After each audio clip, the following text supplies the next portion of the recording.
Welcome to the Hearts Entwined podcast. In this podcast, we'll be having discussions around the secrets which attract lasting, healthy, fulfilling relationships, creating a healthy mindset, and what women should know and understand about men. Introducing your host, Lyn Smith, the Queen of Hearts, relationship expert, trainer, speaker, and best-selling author of the Cupid's Bow technique.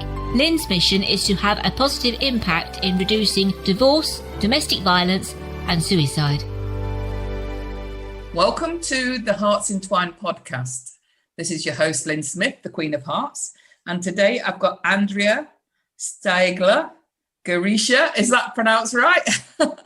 Yes, perfect. Yeah, thank you. Yes, yeah, it's a hard German name. I always get a bit worried when I have a foreign name to try and pronounce whether I'm going to pronounce it right.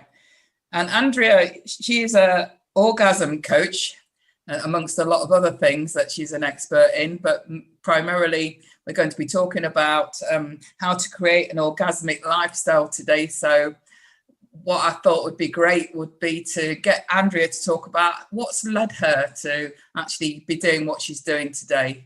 Would you tell us a bit about yourself, Andrea? Thank you very much for your invitation to be here and share my experiences with you and with all the listeners. And it was not a direct path for me, you know. It was really wavy, like a roller coaster way. And basically, I was economist, and I was working in a banks and also in different projects, and working with the government and in the corporate world. And somehow I got the point when I was burnt out.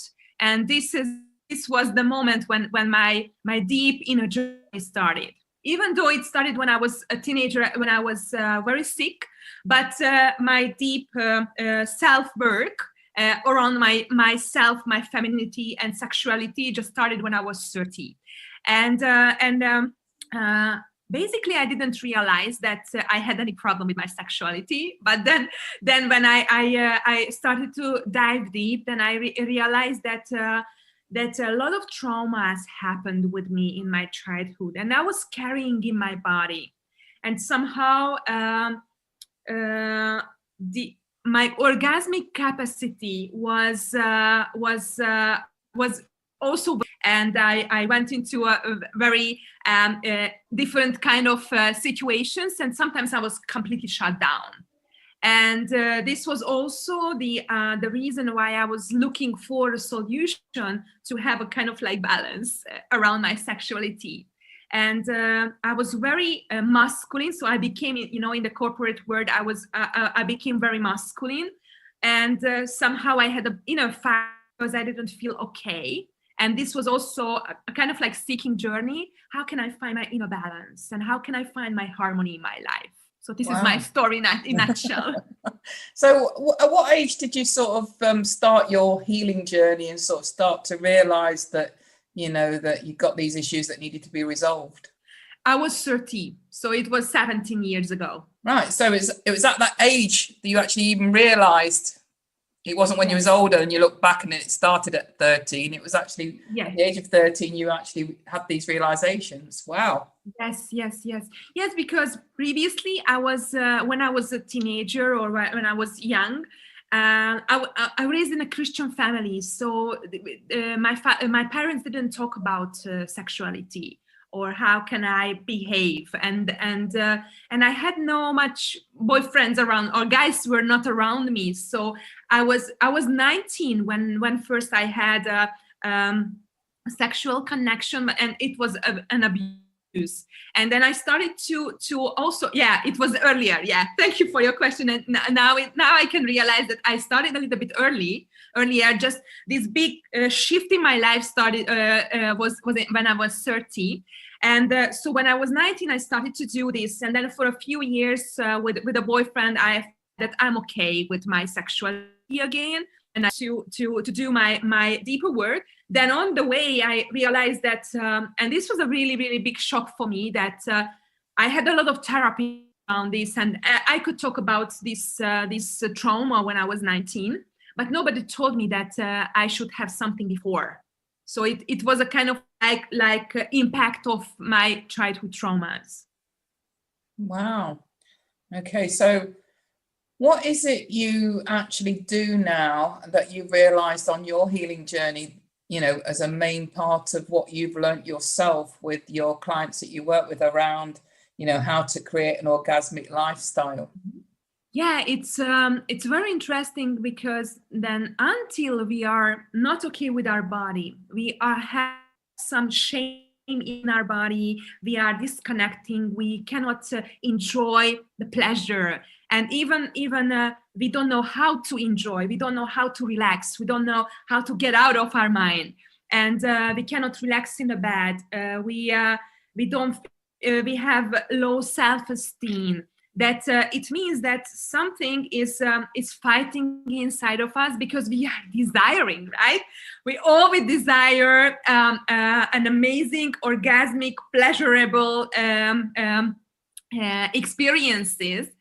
And this is what I found, that what is holding us back are these kind of experiences from our past, when we learn that female pleasure it doesn't matter, or it's not as important as for men, or we don't deserve to feel okay, feel fulfillment in our body, or radiate, because we are labeled as slut and so on. So that's why it's very, very important to focus on what we are desiring, that what is there, and bringing into and not put in our future, bringing it to the present moment. And in the present moment, we can be when we are connected with our body. And if I have some trauma, then I'm disconnected from my body. So this is how we need to kind of dig deeper. What happened? What our body is holding? What is the blueprint of the old memories? And then we can transform it and shift it, then a lot of energy is kind of just released, and we have much more aliveness, happiness, and also pleasure in our body. So, if you have somebody, Andrea, that comes to you that, you find out through having a conversation that they've had trauma in their past and it's affecting their ability to get out of their head, because that's what it is, isn't it? It's getting out of your head that we need to learn how to do, because it's when we're in our head and we're connecting to, triggers from the past that stops us, and you can numb us and make us freeze, because our head is connected to our ego, which just wants to keep us safe, doesn't it? And it wants to make sure you're not in any danger, or that there's no perceived threat. So how do you help them to sort of connect to their body? Is there any specific exercises or step-by-step process you take people through? Yes, absolutely. And the method, the process you just described, that this is happening when we have the trauma, we are frozen, or we are disconnected from our body, and our mind is creating a survival mechanism, a survival program, and later it's always just switching on again, but we are not at that danger situation anymore. But our mind is kind of like going round and round again, and we need to look for the reconnection with our body. So I have an Empress O method, which is a kind of like step-by-step method to discovering what happened in the past. And you don't need to think about that, like a hypnotherapy, I have to remember everything. No, because as I just mentioned, in our mind is around 5 to 7% of our total memory, but in our body, the body memory covers everything and collects everything, and there is a blueprint there. So in a safe space. First, I started to teach how to feel safe in our body, because only when we are feeling safe, then we can transform the pain, the threat, the past traumas. And then when we start feeling safety, then our body memory starts to coming up, And with our mind, we don't need to remember the memories exactly.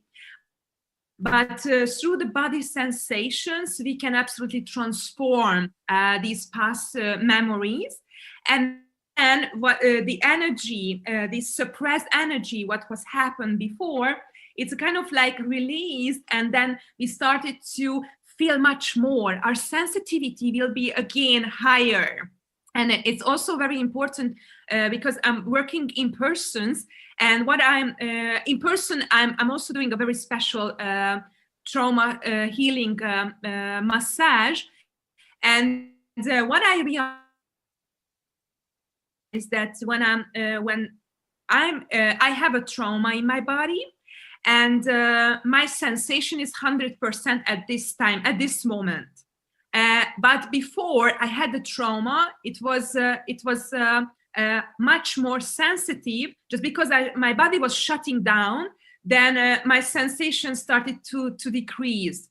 But I remember now, and I can feel that it's 100% right now. And after we shift this old trauma, my 100% sensation to, let's say, 2 minutes before was like 2% coming back when I'm coming back into my full sensation. So it's like when we were born, from the other side, then when we were born, we had 100% sensations, and the traumas were coming. And then the sensation started to decrease lower and lower and lower. And we get used to it. And that's why we don't remember what was before, because we are just comparing with the little moments before. So therefore, my newborn baby, 100%, maybe now it's 5%. And then when I started to shift my old traumas and past wounds, then my sensation starts to increase, and I'm feeling more, and I start to enjoy more in my body. So first of all, then, now, as part of the process, let's go back to the start. How is it, and what is it that you do to create that safe space initially? What's the very first stage of that process that you just spoke about? Most of the time, if I'm asking, where is the safety in your body? If you are disconnected, then you cannot describe where is the safety, because we got used to feeling safe around in our circumstances. For example, I have a home, I have my family, I have a relationship, and this gives me safety. And we don't know how to feel safe inside. So in this case, we are depending on the others, the outer world gives us safety. So this is also a journey and a kind of like body embodied meditation, when I'm helping to find this source, this safety source inside of the body. And then maybe first we need to see that what is holding us back to feel safe. What is the and then start, everyone is different. So there are different methods what I'm using. I have more than 100 methods I'm combining. So basically the method is that somehow finding the way to reconnect with the body and finding the resource of the safety within the body. And is that done through, you mentioned meditation, or is it visualization? Is it hypnotherapy? What and I know you say you do lots of different things, but generally on the whole, what is the most common way that you, or method that you use? Yeah, mainly I'm working more with the body, but also holistically. And I'm working also with a materialistic person and also very spiritual one, who is believing in angels. So I try to find the best communication way and wordings which helps to feel also with this safe and also comfortable to find. So I'm looking for the way, the language, a common language which is comfortable, which is the easiest way. And also with the techniques I'm using. But every time I'm working feeling the sensations, working with the five senses, and also to just transforming through the sensations. And if there is a pain, try to describe, the color of the pain, and also what is the shape of pain, and then what is the connection. Maybe memories are coming back, and also this is like transforming within the body. And because this is the way how we can shift all the traumas in the body, and also then helping in the reconnection, and also discovering like first time we are touching and discovering the sensations in our body. And is this a closed eye process? Are people laying down or sitting up or standing up when you're going through this process? Yeah. What's the situation look like for the client? Most of the time it's sitting and closed eyes, because with the closed eyes you can be more focused on what is the sensation in your body. And also I like to work with the shaking method, because most of the time as the energies are suppressed and stuck, and there is a numbness, with the shaking we can elevate the energies in the body. I'm also using Gestalt methods, which is really, really common, and also like it's like family constellation, and also different kind of or touching meditation. So when we are in person, then I'm helping to go to shift with the energy in the body. And also I've been doing online and distance healing for a long time, so I can absolutely feel and help to sometimes through my body help to transform the pain or the blockages in the body. And I was fascinated. The first thing you mentioned within those things that you've just run through, the shaking method. So can you describe a little bit what that is particularly, because I have no idea what that would entail or what that would be. Yeah, it's amazing. Thank you very much, because I love it. I learned different kind of shakings. So one of my favorite meditation, and this is a moving meditation and the dynamic meditation, is the Osho Kundalini meditation. The first stage is that you are just standing, and then with closed eyes, mainly closed eyes, and you just start to bend your knees and start to feel a little movements in your knees, and then the shaking will arise. Sometimes you can start, and that you initiate with your body that your knees are shaking, and so then your whole body starts to. Sorry. You just start to bounce a little bit, like you say, on your feet by moving your knees up and down. Is that how it goes? Yes. Shoulder with your legs, and bend your knees, and a little bit move your knees, and then the shaking will start in your body. So this is one way, and then you can do this. And the other one is just you start to shake your hands, your legs, your hips, your head. And this is like you are awakening the energies, stuck energies in your body. And after that, when you are doing just for, you put the music on, and then you start to shake your hands and legs. And you started to feel after that you have a lot of energy, because you started to shift the stuck and suppressed energies in your body. Wow, I've not tried that one before. Yeah, I could see how that would really liven your body up, especially if you've got some good music on to sort of get yourself into the rhythm of bouncing on your knees and having that ripple up through your body, and then to start shaking your body around. I suppose it's a bit similar to a dance move, isn't it? Absolutely. Yeah, it's a little bit more intense, and it's really good when you are waking up in the morning and in a not so nice mood, and then I have a long day and I don't have energy. Then do it and put your favorite music, and then you can do a little shaking. Or in the evening, if you need to work or do something and you are so tired, this is also kind of like a really, really good awakening exercise. Okay, so once you've done the awakening exercise, what comes then after that?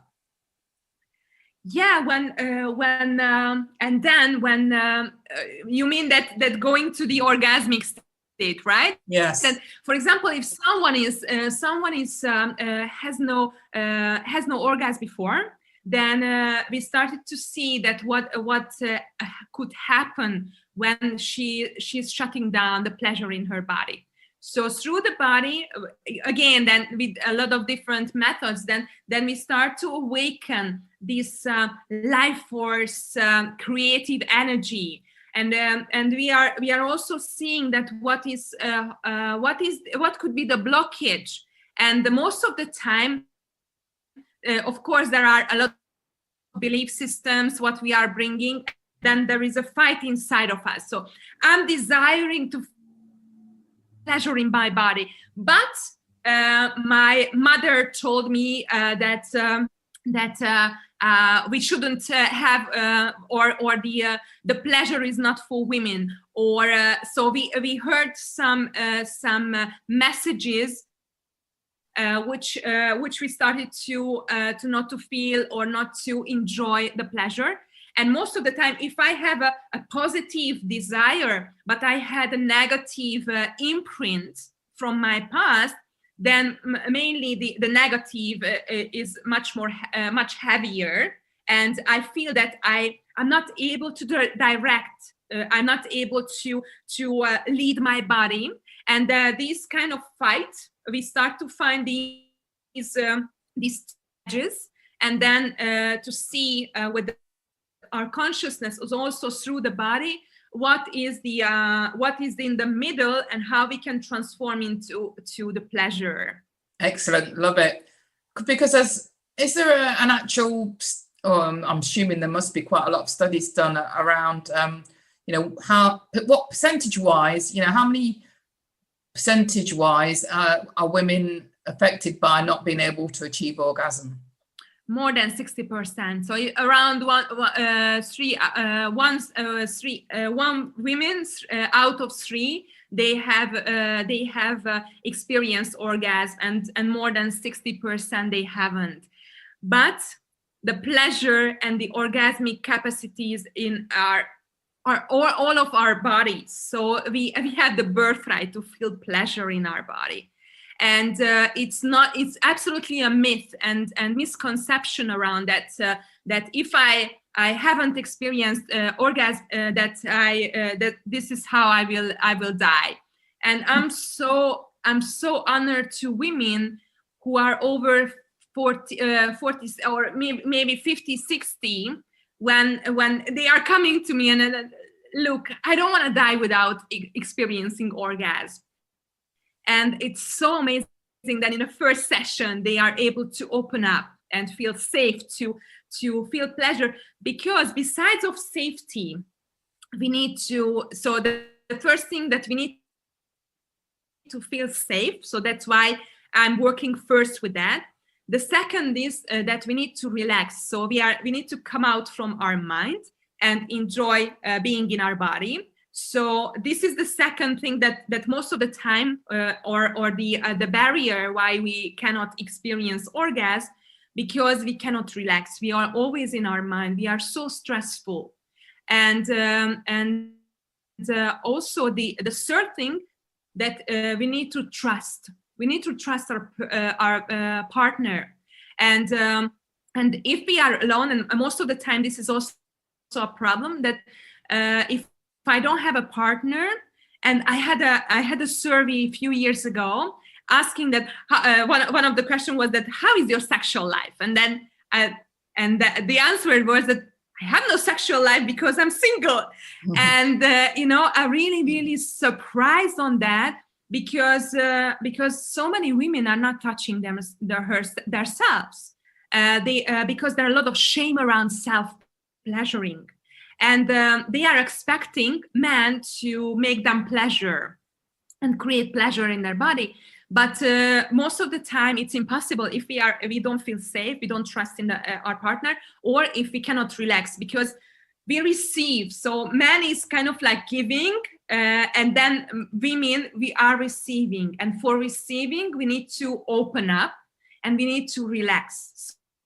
So if I'm stressed, then my muscles are really in tension, and I'm not able to receive. That's why there are a lot of painful sexual experiences, because there is not enough foreplay. Because we need around minimum 20, but usually 40 minutes. And then I also receive that, look, we all together we have 20 minutes and not, for the whole action. And so it's like you don't need to think about foreplay like that man should pleasuring you to be open up, but you can start with a messaging, or you can start with different other plays. So not just like, we are going to the bedroom and then I'm here, and you are open yourself and man is doing something on you for 40 minutes. So you don't need to think like this. But it's also very, very important that we need to be in a role. We need to also be active there. We need to and for that, so the partner, trusting in the partner is very important. But also, I need to know my body. I need to be in my body. And if I'm traumatized, I'm not in my body. Therefore, I cannot enjoy my body. Something is happening, but maybe I'm not sensing that.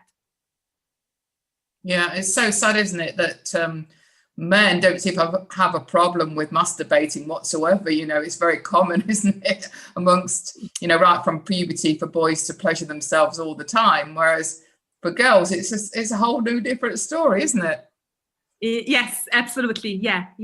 And even though we started to discover our body when we were a little girl, but most of the time we had some punishment if we were catched, and that's why the shame around self-pleasuring is really, really deeply in our DNA. Yeah, I think even for lads, I think sometimes men actually end up having that premature ejaculation problem because of a fear of getting caught by a parent or somebody walking in, so they had to hurry up.